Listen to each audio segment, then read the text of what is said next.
Hello there, it's Seb, and it is the 1 year anniversary since I started reading Territory of Light by Tsushima Yūko.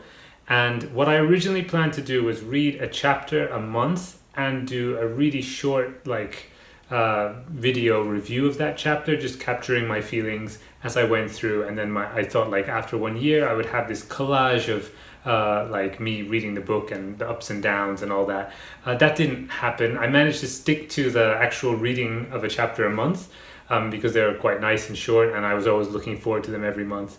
But the actual filming, well, the second part of last year ended up being really crazy, and I didn't get around to filming it. I did film a couple at the beginning, so what I'll do for this video is I'll just put the first one there, like a little flashback to April 2023, and that captures my impressions of the first chapter of Territory of Light, and then after that I'll let you know my overall impressions of the book.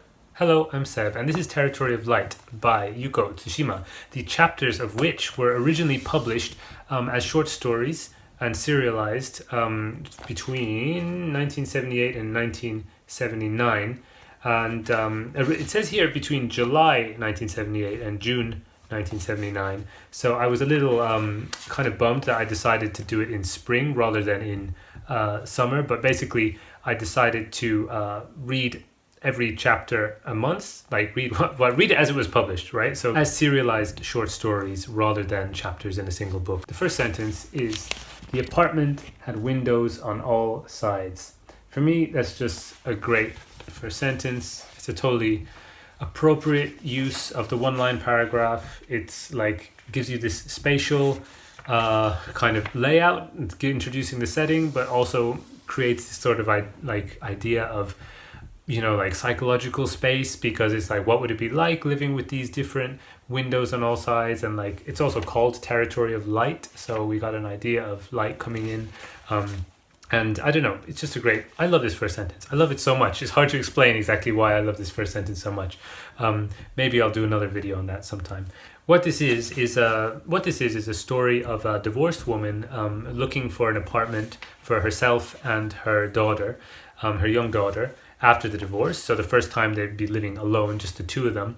But the way the story is told is basically backwards, because we begin with the apartment with windows on all sides. We get a description of the apartment, and then as it goes on, we kind of flash back a bit and we learn how she came to be there. So it's basically like a short story about house hunting with an interesting back to front structure on one level. When I finished, I actually realized that the climactic sentence of the whole story takes place on the second page.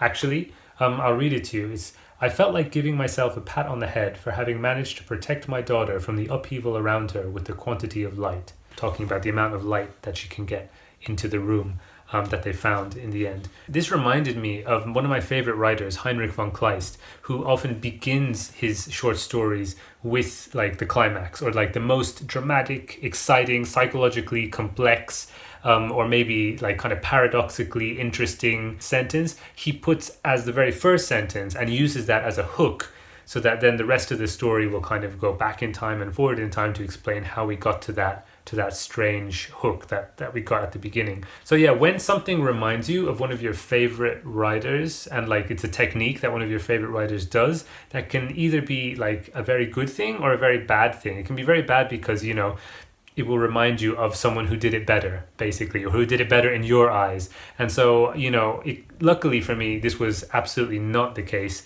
with Territory of Light. I thought this was amazing.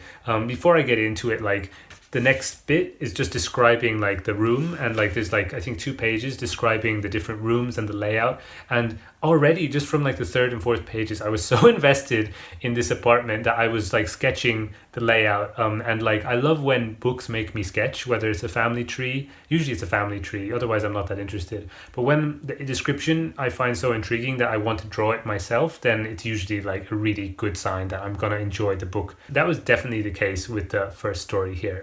Basically it's describing house hunting, right? It's just house hunting, and it's kind of mundane, but in the background this character's whole life is changing, and her whole approach to the world is changing. The life transformations are happening around the edges of the mundane activity of going from house to house, and comparing prices and different types of room, and the way that it's really lightly told in a undramatic way and a sort of matter-of-fact way. I found just like spellbinding. I think one of the reasons why was because it felt like an old-fashioned feminist awakening story, but fresh and simple and moving. And it's been a really long time since I've read a feminist like awakening story that made me feel those emotions, because I'm a little bit jaded. I'm a little bit cynical at this point, I suppose. And it all feels a little bit blasé. But this really did it for me. I was shocked. This is the best thing easily that I've read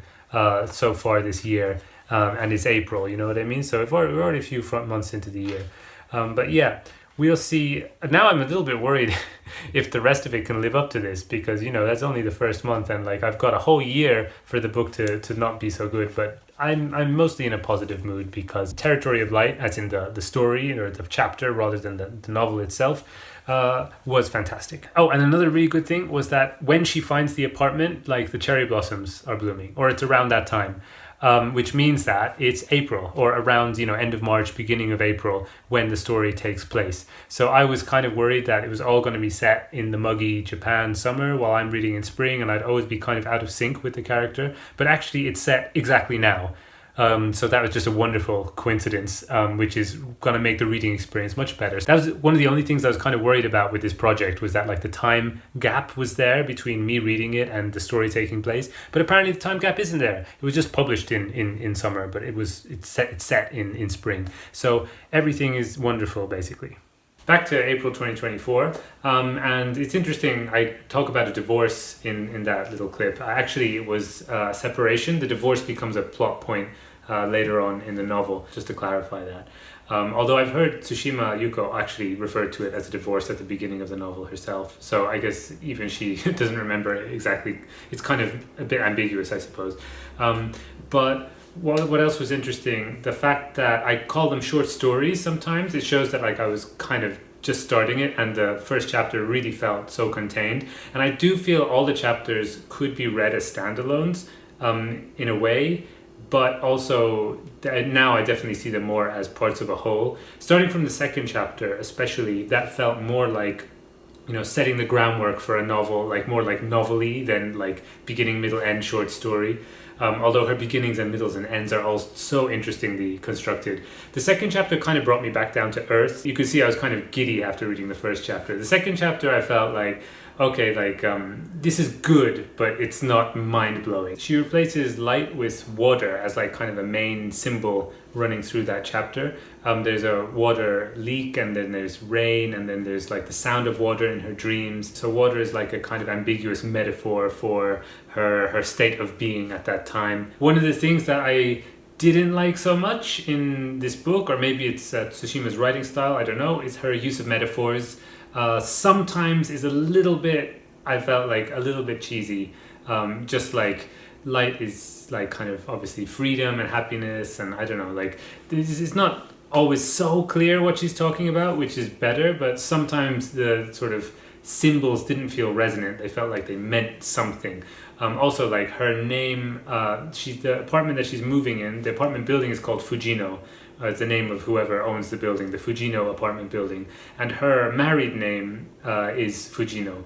And so she still has her husband's last name. So people mistake her often for the owner of the building. And she doesn't make much of this, but like, and I didn't think about it even really till the end of the novel. So it's quite subtle. But then the fact that she's called Fujino, it means that she's still got her husband's last name, and this apartment is also kind of under that last name. So it kind of shows that she's still attached in a way, and while this space gives her freedom, it's also kind of got the name of her husband over it. So he's always kind of looming over the story, even though he's a character in it. Yeah, I was going to say he doesn't appear that much, but he does appear quite a bit throughout the story, actually. Anyway, the second chapter had a little bit too much kind of neat symbolism for my liking. I'm not a fan of symbolism in general, though, so maybe like I'm quite fussy about things like this. Most people probably would be fine with it, but I still liked it. I still thought it was really excellent writing. Just, you know, like by itself, maybe it wouldn't be my favorite story in the world. It was just good, right?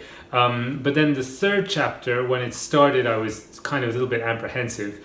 where are we going to go with this? Is this going to be the book of my dreams, or is it going to be like, okay, the first chapter was incredible, but the rest is just a good book? First, I wasn't sure because the main character does some quite ethically reprehensible things at the start of the third one, to do with her daughter. We can see she's not a good mother, and it's difficult to root for a character when you find them like quite dislikable. You can feel sorry for them, but it's kind of, if they're not likable at all, then it makes it difficult to read the book. But in the end, it turns out to be, like I mentioned, the Kleist-like opening of the first chapter.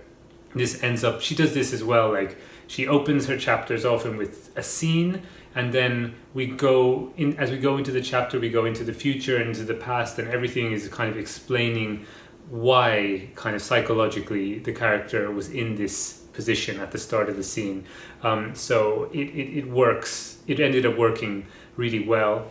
At that third chapter actually was the one that cinched it for me, because there's a scene where she's carrying her daughter on her back, and the weight of her daughter, and they're in a park, in a forest, and the way it's written and the things that have happened and the atmosphere that is built up creates this almost like fairy tale horror atmosphere, and there's something about the weight of the daughter on her back which really gave me chills. Like it made me think I want to try and write a horror story like based on something like this. And then later on, she feels, instead of her daughter, like warmth on her back, and we presume it's the heat of the sun, but she describes it like it's some sort of ethereal, otherworldly feeling which kind of changes her whole disposition, and she doesn't know what it is. And the story ends in a sort of neat and happy way, which would have been like too neat and happy for my liking. And then we get this time jump like 6 months forward. So far every chapter has been a month. We're following the months, right? And that's been really satisfying. As I said in like the little clip before, like I was so happy when I found out that I was reading in April and it's set in April. And every chapter, she puts something which tells you what month you're in. And that was always very satisfying for me, to kind of be reminded of the season of the month and see how it matched the season and the month that I was living through. So that was a really great part of this book for me, which was, I guess, kind of just partially by chance, but partially by the way I chose to read the book. But yeah, in the end of the third chapter, she kind of plays with that, or like kind of, subverts it in a way by giving us a time jump 6 months into the future, where there's a terrible fire with disastrous and kind of horrifying consequences. And that's all I'll say about it. But she then kind of feels that the warmth that she felt on her back in the park in this chapter was the heat of that fire in the future. And that kind of loop, that impossible time travel-y loop, makes sense to her and helps her sort out her shit, basically. And then she decides, I'm going to file for divorce. So that kind of almost science fiction, almost horror, these kind of genre things were getting in there, and they're all things that I really like, but without actually becoming magical realism, without actually being fantasy. It's all psychological. I already compared her to one of my favorite writers, Kleist. I'm going to compare her to all my favorite writers, because I know it can be kind of bad to compare writers, because it makes them kind of not have their own voice in a way, if you're saying they're like this person and that person. But the things that specific parts of her writing reminded me of were specific types of writing that I really love. So it's, I think, kind of useful for me to understand her in this way. So Julio Cortázar is another writer who I really love, and he has stories like this. He has one called The Continuity of Parks, where somebody is reading a book to kind of escape from their daily life, and then they get really absorbed in the book, and then the characters from the book are going to go kill somebody, and then they find the person reading the book. So you end up with this kind of infinite loop that goes from fact into fiction and then back into fact, and then you're reminded that you're actually reading the book. So it all makes sense. That kind of mind-bending stuff is really fun. I really loved it as a teenager, and I feel like it was kind of here in Yūko Tsushima as well. Some bits, like that end of chapter 3, really reminded me of Cortázar, without actually being magical, without actually being impossible or defying normal logic. And in a way that makes it even more talented, I feel, because she can we still feel we're in the real world. We still feel like this is somebody's life experience. And yet we have these feelings of like it's horror or time loops and things like that. So yeah, after that, I knew that kind of Tsushima Yūko is not going to let me down. And yeah, the rest of the book had rhythms where some chapters were just really good and other chapters were absolutely mind-bendingly great. But all the way through, it was consistently a fantastic novel. Something else that I noticed, like as I went through the novel, which made me feel this is definitely a novel rather than like a collection of similarly themed short stories going through someone's life, is the cross-chapter, like alternating chapter patterns, and like kind of little moments that repeat across the chapters, which create this really fantastic structure, I think. So I noticed that like chapters 2, 4, and 6 begin in a dream, and then we go into the like kind of normal life. And chapters 3 and 5 include the death or I think cruelty towards a child in some way. And these ideas of like kind of danger towards children and being in a dream or waking up from a dream and mixing dreams and reality appear at different points in the novel, but like I do feel it's not random. It's not just that they keep repeating, it's that they repeat in certain ways which like really structure everything that you're reading. This reminded me of another favorite writer, Ovid, who often structures his works in a really kind of macroscopic way. So if you go line by line, you can find interesting patterns, but also if you go section by section, you can find really like kind of mirroring patterns. And sometimes in the middle of a work, there'll be like a center point, and then things will kind of reflect off from the beginning and the end. And like this kind of using repetition to create a sense of structure is, I don't know why, but it works really well for me. I guess a downside could be that people find the novel repetitive. Like there's lots of things that repeat. We're often hearing about dreams. We're often hearing about children getting hurt or, you know, like in danger. But like it works. I think it just works. It adds to the atmosphere. Another thing that like this kind of leads into, I suppose, is the atmosphere of like kind of despair, and like kind of is really a downer in some ways, this book, because like so many negative things happen. But here, and I'm going to compare her to a writer who I don't actually like now, Tsushima is like way better, I think, than her father, Dazai Osamu. So she is the daughter of a really famous classic writer from Japan, Dazai Osamu. His most famous book is No Longer Human. Interestingly, he started writing that about the time that she was born. Then he abandoned his family, and then a year later, I think, was it the same year it was published or like the year after that? But he committed suicide. So she was 1 year old when he committed suicide. So she never like grew up knowing him or anything. But yeah, he writes about like really depressing things. He's famous. Like I've read No Longer Human. So I've only read one novel by him, and I've only read this one novel by Tsushima Yūko. But if I had to pick one, then I would say that definitely the best thing that Dazai Osamu produced in that time was not his book, but his daughter, because her book that I've read is so superior, I feel, because both of the books are talking about a character living in Tokyo and going like spiraling, and things get worse and worse. But I read a quote from Tsushima Yūko that says that she she only writes about unhappy women, but that isn't because she likes unhappiness, but rather because she doesn't think misfortune always has to be bad. And I think that is like a really key difference, because Dazai Osamu's book that I read, like everything feels really bad and depressing. And I know loads of people really love that book. It's still a classic. It still gets movies made about after it all the time in Japan, and like there's a manga version by Ito Junji who I really like, so I should read that one day, even though I don't like the story. But yeah, like I feel that he is more revered definitely than his daughter's work, although she is also really she's won loads of awards and she is a famous writer in her own right.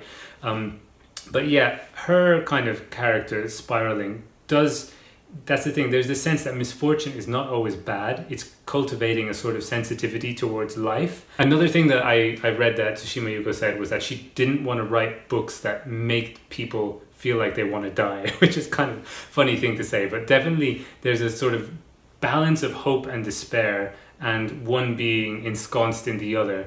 which reminds me actually more of Dostoevsky, because that's one of the things he does really well, getting this huge range of hope and despair in his novels. And I feel like that, even though this is quite a short novel, that is definitely very much present in Territory of Light. And it's not just like finding despair in hope and finding hope in despair. It's like the boundaries of which is which gets blurred a lot, I think, in the book, because often when she seems to be at rock bottom, because she's at rock bottom, she can find some sort of hope or like kind of reason to keep taking care of her daughter and keep trying.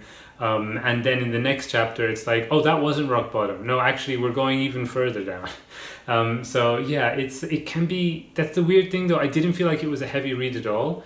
It is kind of light. It is like really easy to read. And it's got like a lightness of touch, despite the fact that she's talking about these heavy things, which is what makes it so affecting, I think. And another interesting thing, just to go back to her father, the story of No Longer Human is basically a guy walking around town and being really depressed and it's kind of a psychological story of this man interacting with people and feeling isolated from others and kind of, very much being stuck in his own head and getting more and more depressed, right? And then the Territory of Light is about a single mother raising a child, so necessarily having to interact with other humans and, also spiraling, and things are getting worse, and she starts drinking a lot of alcohol, similar to the character who does a lot of alcohol. I think he becomes an alcoholic in No Longer Human. So if before I read these books, you had told me that one was about a single mother raising a child in daily life, right, in the 70s, and the other one is about a young man kind of by himself and being introverted and being grumbly and introverted and walking walking around the town, walking the streets and stuff like that. If I'd heard those two kind of plot outlines, I would guess I would have preferred the one about the young street roaming man, just because I've read a lot of books like that, classics like that, about a guy walking around in a big coat and rambling to himself, which I've really liked and which have really felt, they touch on something universal and something powerful and something relatable. Whereas the story of a woman raising her child, single mother in Tokyo, feels like, oh, that's just not something that I'm ever going to do or ever going to experience. So, and I've never read anything like that, which I really liked. So I guess I would have thought that's not the story I would prefer. So I think that was also something which made this book particularly delightful, to be so wrong about that, to find that the more human connection that I could feel was with the single mother raising the child. Because I've read lots of places that women everywhere will understand this book, and all over the world, women and anyone who's raised a child will understand this book.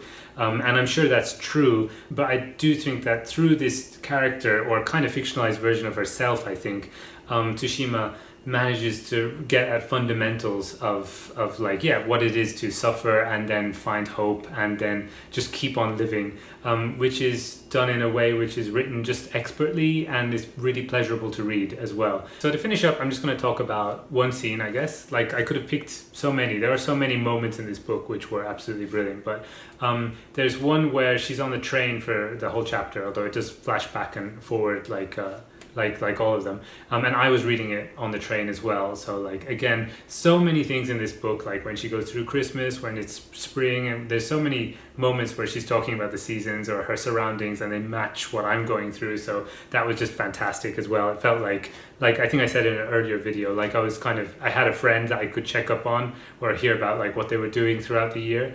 So that was great. But yeah, she's on the train and I'm on the train and I'm reading the book, and she what we find out, the reason she's on the train is because she's managed to kind of dump her daughter on another family for a short time, and so she's just gotten onto a train and has just let it take her all the way to the end of the line. So that kind of tells you a bit about her mental state.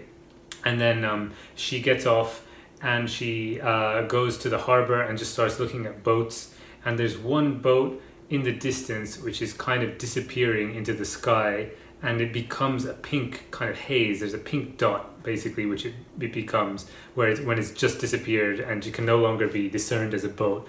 And in that pink dot, she realizes something or something changes in her. The way it's described gives you that impression. Anyway, and this reminded me of a different favorite author, Akutagawa Ryūnosuke, another Japanese classic writer.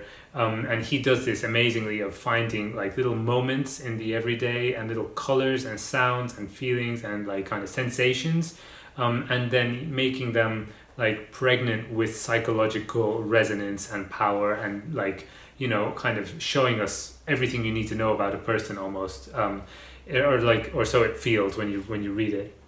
And so we don't know exactly what she feels, but we know something monumental has happened to her. And then she goes and she makes a phone call, and from the phone call she calls another character in the story. And from what she says on the phone, we can really see how damaged and lonely and desperate she's become. And it all just sort of comes out in that moment. And it shows you, like, it's just really tragic, but at the same time kind of refreshing to have everything kind of, you know, like clear for a moment. And then we know as well she's going to get back on the train and go back to pick up her daughter as well. It doesn't feel like after this phone call she's going to jump in the sea or anything. So it's that the balance of everything going on in those kind of moments is amazing. And I'm glad it's like they don't come all the time. They're like kind of spikes. The book kind of goes up and down in waves.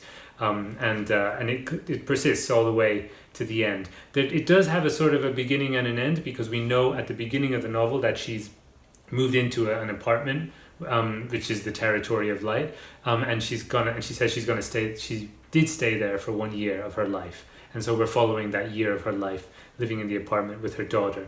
And it's the ending, the way she moves out and the circumstances and what happens next are quite interesting, but I won't go into that in case somebody wants to read the book after watching this. That's all I've got to say for now on Territory of Light, but I'm sure I'll say way more in other videos, because there's so much to say about this little book, which has brought me so much joy over the past year. So I hope you enjoyed watching. Let me know if you've read the book or if you're interested in reading the book down below in the comments, and I'll catch you in the next video. Bye bye.